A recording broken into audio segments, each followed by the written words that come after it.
Vrai travail à mener sur la circulation des armes illégales en France. Monsieur le maire du Raincy, vous la constatez, cette violence?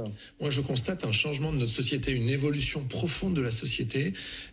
Au sortir des différentes phases de Covid, on a vu dans les paroles une libération beaucoup plus importante. Cette libération de la parole par les réseaux notamment a fait que beaucoup de personnes ont pu se dire qu'ils pouvaient aller au-delà de ce qu'ils faisaient auparavant. Sortir de chez soi et pouvoir agresser verbalement les uns ou les autres.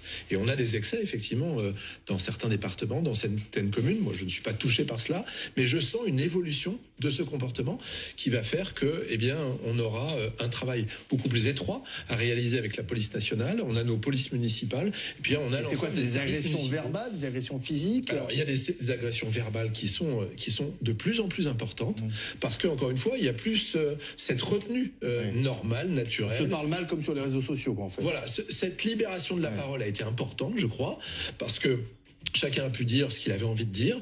Et quand le président de la République dit eh bien, il est important que ça ne soit pas anonyme, alors ça, c'est vrai que c'est très important, parce que cette libération de la parole des anonymes a été très négative et a généré en fait, des agressions beaucoup plus importantes. Et on pensait que c'était un défouloir, les réseaux sociaux, justement, pour qu'on ne se défoule pas ensuite dans la vraie vie. Mais le Covid est venu là-dessus.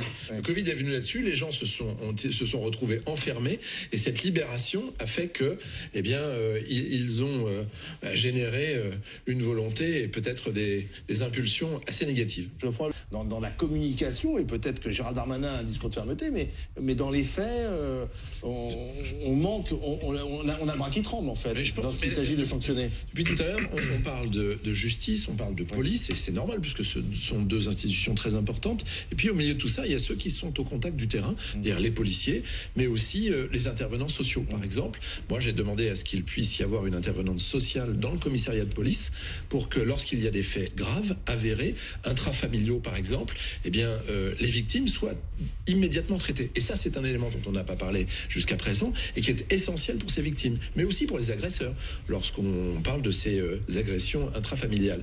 Et donc, pour éviter la normalisation de cette violence, l'action des maires est aussi importante. On parle des jeunes sur des faits extrêmement graves que vous avez cités à l'instant, mais dans ma commune, lorsque des jeunes dépassent les limites, je fais un rappel à l'ordre, je fais un rappel à la loi, en fait, dans mon bureau, en présence... Mais ça sert à quelque chose, le rappel à la loi? Ça sert à quelque chose. On l'a supprimé, on veut le supprimer, parce qu'on dit que le rappel à la loi, ça sert à rien. 50% des jeunes, il y a l'institution qui s'intéresse à eux. Voilà. Et puis effectivement, enfin en tout cas c'est les chiffres que je donne sur une modeste commune de 15 000 habitants, et sur 50% ça ne fonctionne pas. Mais c'est l'ensemble du travail réalisé par chacune des institutions à chaque niveau qui va permettre de faire.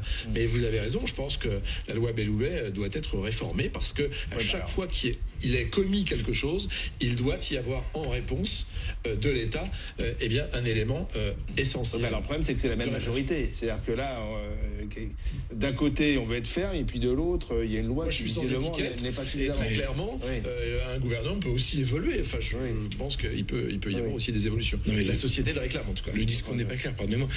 Aujourd'hui, vous avez un ministre de la Justice. Encore une fois, moi, je n'incrimine pas ceux qui sont au contact du terrain et ceux qui voient ça. La vérité, c'est qu'en fait, ce rapport du Figaro, même s'il a le mérite d'exister, d'être publié aujourd'hui, et comme ça, on peut en discuter, dit quelque chose que tout le monde sait déjà, en fait, en réalité. Enfin, vous avez rien appris en le lisant. Et on a un ministre de la Justice, en fait, qui en fait est un avocat, mine de rien, quand même, ça compte beaucoup.